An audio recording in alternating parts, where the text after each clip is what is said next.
backtrack a little bit, just because we haven't seen you. I mean, really impressive win against North Texas. Just talk about what it took to take them down and how your team played and was able to do it. We just had such a heartbreaker loss at SFA. We fought and scrapped back into the game, and we lost by 1, and it was it was pretty painful, and so came back to work the next week and tried to remedy some of the things that we felt like broke down in that loss. And that's probably the thing I'm most proud about, how our team responded to our first loss with this team. And they came back to work and really focused on the scouting report, and we didn't make those same mistakes in the game against North Texas. North Texas is very well coached, super athletic, lots of good scoring threats in every position, and so we had to play great team defense against them. And we go into the game, they're averaging 99 points a game. I mean, they're number 3 in the country in points scored per game, and so the biggest emphasis going into that game was, we got to be on the same page on defense because this team can score at a fast clip. And so just, so proud of the way that our players respond, especially defensively.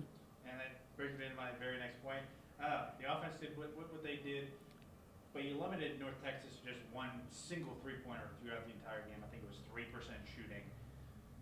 Has that just been kind of a point of emphasis this year? Because it's not the first time. I mean, I think it's you've only allowed 60 points or more in one game this season, and that was to SFA. Has defense been kind of more emphasis this season? Well, again, I think after that loss, it was like, we've got to get back to the basics, and we cannot have defensive lapses, silly defensive, controllable lapses against good teams. And so, they just responded really well. I thought our scouting report was on point. We understood their personnel. We tried to take their strengths away, and just a good team defensive effort for sure. And now you don't play until Friday. Just how are you making sure your team kind of stays locked in, stays in game mentality with such a long break? You never know, what your team's going to be going through when you've got like game after game after game or a little bit of a break. But we've got we're getting over some sicknesses, which is really good. We had some kids that had some bumps and bruises. They got a few days to recover, and now we're kind of back to the grind today for the rest of the week, getting ready to play Northwestern. It's funny, I've told a lot of coaches the last couple of years that we are so thankful that Northwestern is Under Armour. That's the only way they carry a bunch of purple gear. And so before they got Northwestern, we heard they didn't hardly have any purple, so we appreciate that. And now here we are playing Northwestern, the other purple team. And so big challenge to play them. They are big in stature. Obviously, a Power 4 conference. This is a great challenge for us. We're so thankful it's on a neutral court, and neither team get to practice on that court before the game. We just kind of show up, and on Friday we get to have our competition. But we have a lot we need to do to get ready for that game. And then, you basically just have a team meeting, scouting report to get ready to play Bradley the next day. Kind of a fun fact, though, the Bradley coach is from Northwestern, and so they do a lot of similar things, especially offensively. They run a matchup zone that's the same. They both call it Blizzard. Kind of funny, that we have those similarities with two teams that, to my knowledge, we've never faced before. And so it'll be interesting and exciting to play two really different opponents. And just talk about the value that playing in an event brings, not only the teams that you're playing, but playing and doing that travel and kind of dealing with that. Yeah, really credit our program with the success that we've had. This was an invitation tournament. They, kind of seeked us out to see if we would want to do this. And, we're playing or staying at a really nice resort, playing in a cool arena, Suncoast Arena. And we like going to warm places for Thanksgiving break. I don't want to go where we've got to wear like winter coats and stuff. And so we're excited about, being in Florida again. But just, playing in an event with opponents that we're not familiar with, challenges us to learn brand new scouting reports, learn about new personnel, learn how to win on a neutral court. That's what you have to do in WAC Vegas. And so altogether, just a good experience for our team and our program. Coach Goodenough, I can't get over the fact that the mean green came in. Oh, yeah, go ahead. Sorry, I gotta Take off the Oh, mic. yeah. I gotta go. We're journalists. We have deadlines. Appreciate you. Yep. I can't get over the fact that the mean green averaged 44% from behind the line before that game. and they were 1 for 20 from 3. There's talking about being relentless on defense, and there's actually doing it. I mean, why were your girls so relentless the entire just 4 quarters of basketball? Big point of emphasis was you have to go touch their faces on the three-point line. I mean, literally, go out on your closeout, touch their face, turn them into drivers.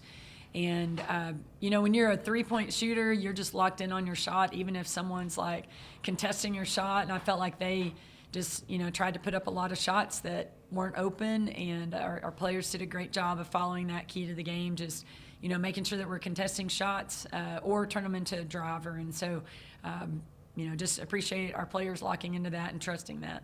And Erin had 4 steals. Her hands are sticky. Get the ball there. You guys, 18 points in the final 3 minutes, an 8-0 run that put y'all up by 10 with 23 seconds remaining. What allowed y'all to ignite there down the stretch? The fourth quarter, it was just a one-possession game for quite a bit, and I felt like North Texas really ramped up their defense, but had some defensive lapses. We had players open on backdoor cuts, stepped up to the line, made our free throws down the stretch, which was huge. That has not been a huge strength of ours this year. But when we needed them the most, the last 3 minutes of the game, we knocked down free throws. And then we're able to go to the other end and get defensive stops. And so we talk a lot about winning back-to-back possessions. And, you make your free throws, you get a defensive stop, make them come foul you again. Really, boded well for us down the stretch. And to do that against that team after losing by 1 point against Stephen A. I mean, why are your girls able to respond so well after their first loss of the season like that? We've got good kids in our program. They're high character young women. Obviously, if they make a mistake, they feel like they're letting their teammates and their coaches down. But I do think this is a team that is really learning how to move on to the next play. Basketball is so fast. We don't have time to celebrate every point like volleyball. We don't have the time to, run our defense in like football and run your offense out. We just don't have that dead time opportunity. I mean, you're just flying up and down. And so a great skill, a great characteristic as a high-level basketball player, you have to be able to mentally and physically move on to the next play. There's a ton of mistakes that happen throughout the course of a basketball game. I probably make the majority of them. But you have to move on to the next play. And so I thought that our players exhibited that really well in the North Texas game. They didn't dwell on a missed shot or a turnover or a silly foul. They just moved on to the next play and were focused on controlling what they could in the next play. And that next play mentality will serve us well down the stretch. And then last question for me, Coach Goodenough, what are you thankful for? Gosh, I'm so thankful for an awesome husband that supports my crazy hours, my crazy job. Thankful that we have 2 healthy daughters that are thriving as adults now. Thankful that I still have my parents, mom and dad, come to all of our home games. I have 2 brothers that live nearby. They also come to our home games. And so just really thankful for family.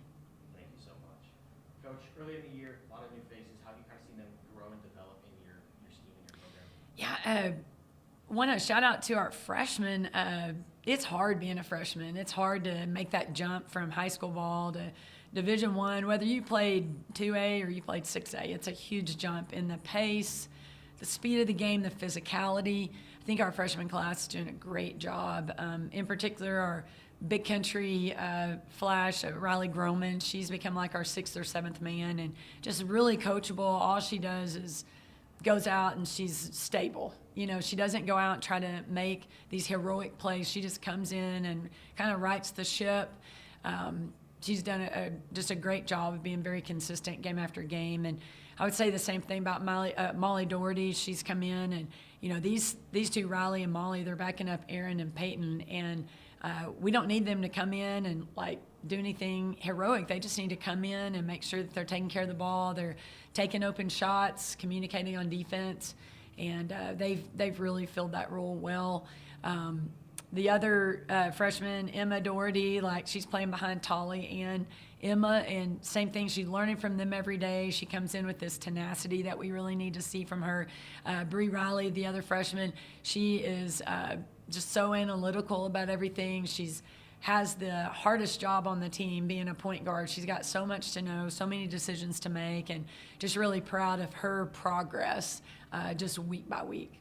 And Jasmine Stone's been thrown in a couple of really big games, SFA and UNT especially. How have you seen her run the system and manage the game? Yeah, Jasmine's got a tough role as well. I mean, she's learning a whole new system. She came from the College of Charleston, where they play quite a bit differently than we do, and so she's talking out on the court. She's becoming a vocal leader, plays super hard, and another just really coachable young lady. Jordan Coleman, I think she's going to end up being a force to be reckoned with. She improves week by week and has become a really good passer for us, and big key for us is getting the ball in the paint. And when we get in the paint, we want you to do something positive with it. It doesn't mean you have to go take a shot. Might mean when the defense collapses, kick out to shooters, and she's really figuring that out. So it's been fun watching them improve, daily, weekly. Our 6 new players have good returners to follow, to have as examples, and I think that has helped them progress the way that they have throughout the course of this early season. And then how big is it going to be to have Jordan Coleman as the kind of an impact player behind Meredith Mace, who feels like a walking double-double now? Yeah, Meredith did a good job at North Texas, not getting in foul trouble. We were able to, play her how we wanted to play her. And Jordan and Amy Flippen both played quality minutes backing Meredith up. And then you talked about going out to support the volleyball team, see them hosting the last tournament. Just talk about that a little bit. I was so proud that our volleyball team got that big win in the first round of the conference tournament. I was so proud of EJ just having her team ready to go. Playing at home was incredible for them. And EJ and Stephen and I, we've talked about this, but women's basketball, volleyball, and soccer, we've not fared very well in conference championship in the tournaments. And so, I think that EJ really established a tone like, you just get in there and you get it done. You do what you have to win a game in the tournament. And that'll be something that we bring back up to our team in March. You play this whole season, you position yourself for success in the tournament, and now you've got to have success in the tournament. And that's what I thought was big for EJ and the volleyball team to win that game. They got to play at home, a great crowd that came out, cheered them on, really for both games, and thought they handled themselves well against Utah Valley as well. Gosh, Utah Valley was so big. I mean, just in person, I was like, good grief. Really proud of the volleyball team and proud of our fans for coming out and supporting them. And then you guys are on the road for Thanksgiving. Obviously not really ideal for the family side of that, but what are you guys' plans?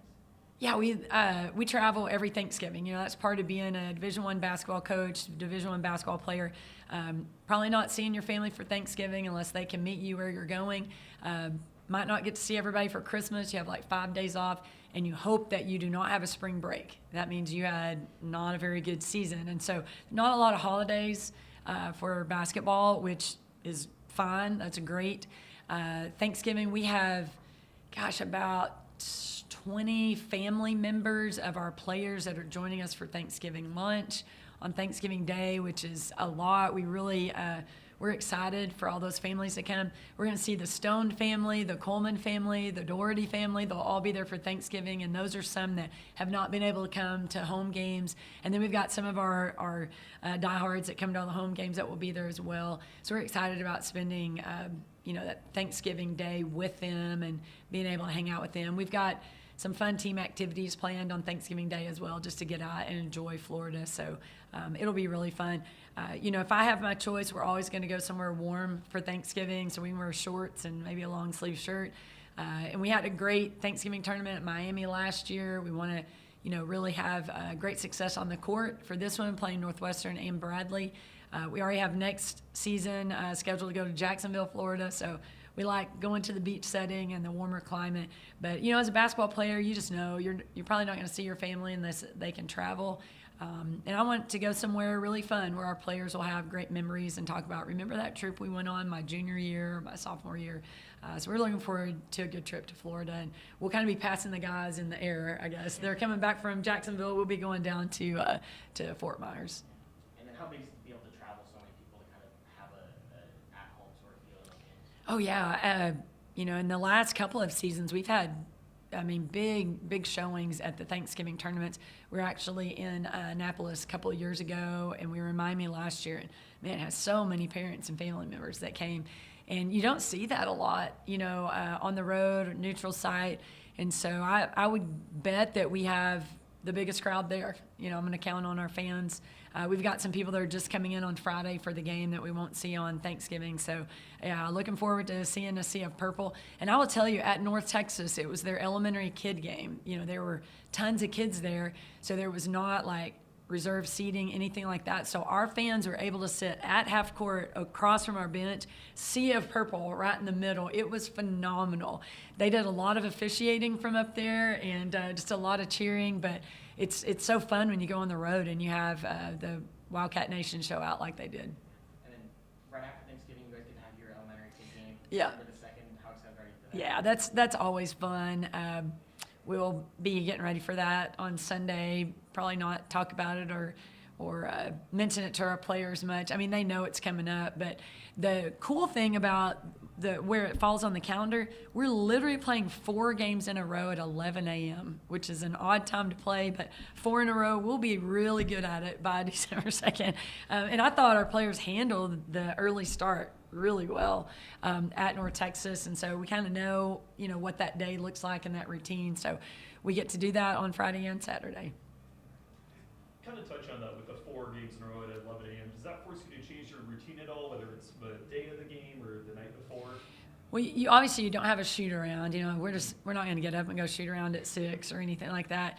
But we like to get up and stretch, kind of go through the keys to the game for about 20 minutes. Then go to breakfast. And so, we got our team together about 7 a.m., which is really not that early. And our players did a great job. They were wide awake on Wednesday when we did it for the first time. And so Friday and Saturday, they'll be ready for it. And I think they'll handle that well. And, your breakfast is your pregame meal. And everybody in our program, we love breakfast. So that is really good as well. And then you just get up, meet, stretch, eat, go play. So it's a fun routine, fun morning. Awesome. Thank you, Coach. Yep. Thank y'all.